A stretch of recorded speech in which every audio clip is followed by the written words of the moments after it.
اس کا وجود شہباز کی باہوں میں بالکل ساکت پڑا تھا۔ تھوڑی ہی دیر میں وہ اس کو ہاسپٹل لے کر پہنچ گئے۔ اندر گائنی ڈاکٹر عریش کا چیک اپ کر رہی تھی۔ ان کے ہسبینڈ کون ہے؟ جلدی اندر آئیں۔ تبھی ڈاکٹر کی ایک اسسٹنٹ نے آ کر ان کو کہا اور شہباز اندر کی طرف بڑھ گیا۔ ان کی یہ حالت کس نے کی ہے؟ ڈاکٹر شہباز کو مشکوک نظروں سے دیکھتے ہوئے وہ بولی جیسے اس نے اس کا یہ برا حال کیا ہو۔ مجھے نہیں معلوم ڈاکٹر، جب میں گھر آیا تو یہ بے ہوش پڑی تھی۔ وہ آنکھوں میں سرخی لیے ضبط سے بولا، خیر آپ کا جو بھی ذاتی معاملہ رہا ہو میں اس میں نہیں بولوں گی، مگر ان کی حالت کافی خراب ہے۔ ہمیں ان کو 2 سے 3 دن ہسپتال میں رکھنا ہوگا کیونکہ ان کو کافی جگہ گہرے زخم آئے ہیں۔ شہباز خاموشی سے ڈاکٹر کی تمام ہدایات سن رہا تھا۔ اس کا بس نہیں چل رہا تھا کہ جس نے عریش کی یہ حالت کی ہے وہ اس کے ٹکڑے ٹکڑے کر دے۔ کس قدر بے رحمی سے اس کی نازک جسم پر ظلم ڈھایا گیا تھا۔ اس نے آج تک خود کبھی اس طرح اسے نہیں مارا تھا، تو اور کوئی کون ہوتا اس پر اس طرح شفقت دکھانے والا۔ 3 دن کے بعد وہ عریش کو ہسپتال سے واپس محل لے کر آیا۔ سب لاؤنج میں بے چینی سے ان دونوں کا ہی انتظار کر رہے تھے۔ شہباز کی گرفت عریش کے ہاتھ پر مضبوط تھی۔ رک جاؤ وہیں، بیگم رخشندہ کی روبدار آواز گونجی۔ شہباز کے قدم وہیں تھم گئے۔ کس کی اجازت سے تم اس لڑکی کے ساتھ 3 دن ہسپتال میں رہے؟ وہ جلال سے بولی۔ شہباز کی رگیں غصے سے ابھری۔ یہ میری بیوی ہے، اس کے ساتھ کہیں بھی رہنے سے مجھے کسی کی بھی اجازت درکار نہیں۔ وہ آج سارے لحاظ بالائے طاق رکھتا ہوا بولا۔ بیگم رخشندہ غصے سے اٹھی۔ مت بھولو کہ یہ ونی میں آئی ہوئی ایک معمولی سی لڑکی ہے، اس کے لیے تم اپنے بڑوں کے حکم سے انکار کرو گے؟ وہ چنگھاری۔ ہاں، میں آپ کے اور سب کے حکم سے انکار کروں گا کیونکہ یہ میری بیوی ہے، میں کسی کو اس کے ساتھ ظلم کرنے نہیں دوں گا۔ اب وہ آج عریش کی ڈھال بنا تھا۔ عریش کی آنکھوں میں مرچیں لگنے لگی۔ بس یہ تمہاری بیوی نہیں، ونی ہے جس کی کوئی عزت اور کوئی قدر نہیں۔ وہ عریش کو نفرت سے دیکھ کر بولی۔ میں آج سب کے سامنے شہباز حیدر عریش کو ونی کے اس رشتے سے آزاد کرتا ہوں۔ یہ آج سے اور ابھی سے اس محل کے بڑے بیٹے کی بیوی ہے جو پوری عزت اور احترام کی حقدار ہے۔ شہباز کے الفاظ سب کو ساکت کر گئے۔ بیگم رخشندہ جلال میں آگے بڑھی اور کھینچ کر شہباز کے منہ پر ایک تھپڑ رسید کر دیا۔ ساروں نے پھٹی پھٹی نگاہوں سے یہ منظر دیکھا۔ پہلی بار بیگم رخشندہ نے اس طرح شہباز پر ہاتھ اٹھایا تھا۔ تم ہماری روایتوں کو توڑو گے؟ تم اس ونی میں آئی ہوئی لڑکی کی خاطر ہمارے حکم سے انکار کرو گے؟ تمہاری اتنی جرت؟ وہ زہریلے لہجے میں بولی۔ محل کے ہر طرف سناٹا چھا گیا اور شہباز ضبط کی انتہا پر تھا۔ ہاں، کیونکہ یہ میری بیوی ہے، میں محبت کرنے لگا ہوں اس سے۔ یہ ونی نہیں ہے اب، اور میں اس کو ونی کی رسم سے آزاد کر چکا ہوں۔ شہباز حلق کے بل چیخا۔ اس کے منہ سے نکلنے والے محبت کے اظہار پر سب حیرت زدہ رہ گئے تھے کہ شہباز کو بھی کسی سے محبت ہو سکتی تھی۔ تم ایک ونی سے کیسے محبت کر سکتے ہو؟ کیسے؟ نکل جاؤ اس محل سے۔ اس محل میں تمہاری کوئی جگہ نہیں اور تمہاری یہی سزا ہے کہ تم اس محل سے ہمیشہ ہمیشہ کے لیے نکل جاؤ۔ تمہیں کس نے حق دیا کہ ایک ونی سے محبت کرو؟ بیگم رخشندہ کا غصہ 7ویں آسمان کو پہنچ چکا تھا۔ سب سانس روکے یہ منظر دیکھ رہے تھے۔ ٹھیک ہے، میں ہمیشہ ہمیشہ کے لیے یہ محل چھوڑ کے جا رہا ہوں کیونکہ میں اپنی محبت سے دستبردار نہیں ہو سکتا، اور نہ ہی میں اب اپنی محبت کی یہاں مزید رہ کے تذلیل کروا سکتا ہوں۔ اس لیے میں آپ لوگوں سے اور اس محل سے ہر رشتہ ہمیشہ ہمیشہ کے لیے توڑ کر جا رہا ہوں۔ اس نے کہتے ساتھ عریش کا ہاتھ پکڑ کر قدم بیرونی دروازے کی طرف بڑھا دیے۔ اس کے اس فیصلے سے بیگم نصرت تڑپ کر آ گئیں۔ یہ آپ کیا کر رہی ہیں؟ پلیز روک لیں اسے، وہ کہاں جائے گا؟ ایسے مت کریں میرے بچے کے ساتھ۔ بیگم نصرت شہباز کو محل سے جاتا دیکھ کر کرلائیں، مگر بیگم رخشندہ نے ان کی التجاؤں کو رد کر دیا تھا۔ روشنی، صبیحہ اور مہران کی آنکھوں میں آنسو آ گئے ان دونوں کو جاتا دیکھ کر، اور باقی سب خاموش تماشائی بنے تھے۔ ملک صاحب اور جاوید ملک ایک لفظ بھی ماں کے سامنے نہ بول پائے۔ مہران نے دکھ سے اپنی صفاق دادی کو دیکھا جن سے اس نے بے پناہ محبت کی تھی، مگر آج ان کی صفاقی پر اس کا دل رو دیا۔ دونوں کے بیچ گہری خاموشی تھی۔ شہباز چپ چاپ ڈرائیونگ کر رہا تھا اور وہ بے بسی سے لب کاٹے جا رہی تھی۔ یہ کیا ہو گیا تھا اس کی وجہ سے، اور کاش وہ بول پاتی کہ وہ ونی کی رسم سے آزادی نہیں چاہتی، وہ ظلم کی عادی ہو گئی ہے، اور کاش کہ وہ بول پاتی، کم از کم شہباز یوں اپنوں سے دور تو نہ ہوتا۔ وہ ہر معاملے میں خود کو قصوروار سمجھ رہی تھی۔ بات سنیں، اس نے ہمت کر کے اس سے بات کرنے کا سوچا۔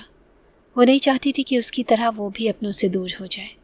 مسلسل آزمائش ہی اس کا مقدر ٹھہرے اور ہاں بولو نرم لہجے میں جواب ملا تھا۔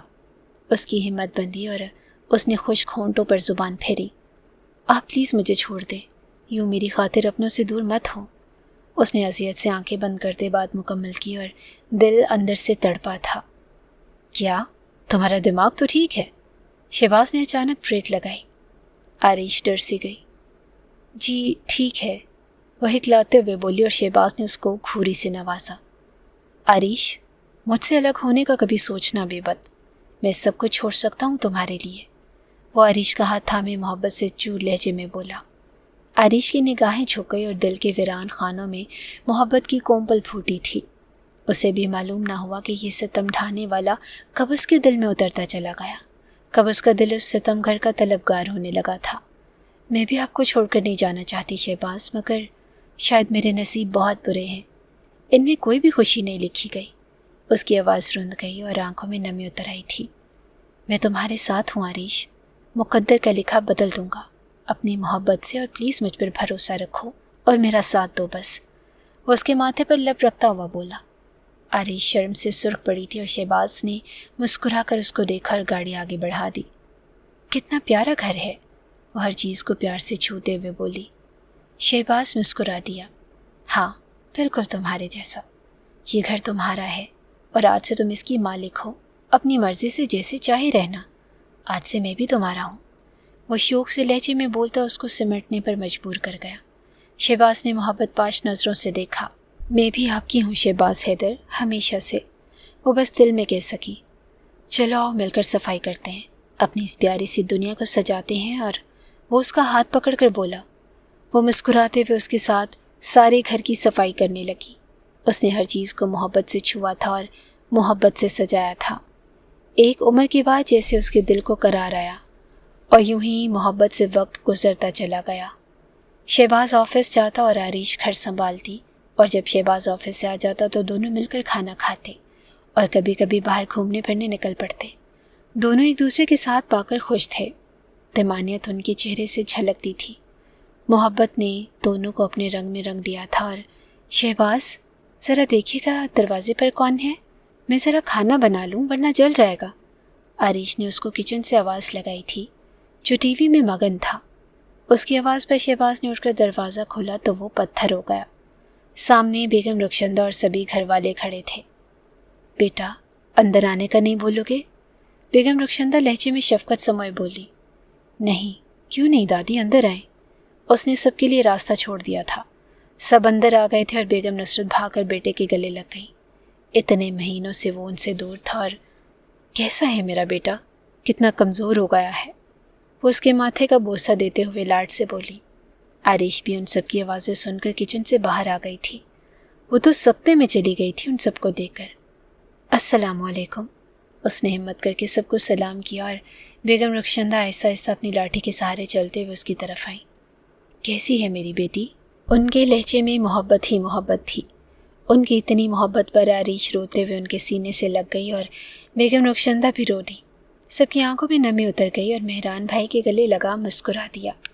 چلو بیٹا اپنے گھر چلو، ہم سب تم دونوں کو لینے آئے ہیں، وہ ضعیف سے لہجے میں بولی تھی، اور ان کا سارا غرور اور تن تنا وقت نے نکال پھینکا تھا۔ آریش نے ان کی بات پر شہباز کی طرف دیکھا۔ اس نے نم آنکھوں سے اس بات میں سر ہلا دیا۔ سب مسکرا دیا اور ملک صاحب نے بیٹے کو گلے لگا لیا۔ بیٹے کی جدائی نے انہیں بھی پل میں بوڑھا کر دیا تھا۔ ہر طرف خوشیوں کا سما چھا گیا تھا اور دل سے غموں کے بادل چھٹے تھے اور خوشیاں مسکرا اٹھی تھی۔ آریش بھاگ کر سب کے لیے کچھ بنانے جانے لگی کہ اس کو چکر سا آ گیا اور وہ وہیں گر گئی۔ آریش، شہباز نے بھاگ کر اس کو تھاما۔ جلدی سے ڈاکٹر کو فون کیا گیا۔ گھبرانے کی کوئی بات نہیں، یہ ماں بننے والی ہیں۔ ڈاکٹر کے منہ سے الفاظ نکلے ہی تھے کہ بیگم رخشندہ نے خوشی سے آریش کو گلے لگا لیا۔ مبارک ہو دادی، آپ کے دونوں پوتے باپ بننے والے ہیں، مہران چہتے ہوئے بے باک انداز میں بولا۔ آریش اور سبیحہ شرما گئی۔ باقی سب کہا مار کر ہنس دیے اور شہباز بھی آریش کو شرماتے ہوئے دیکھ کر ہنستا چلا گیا۔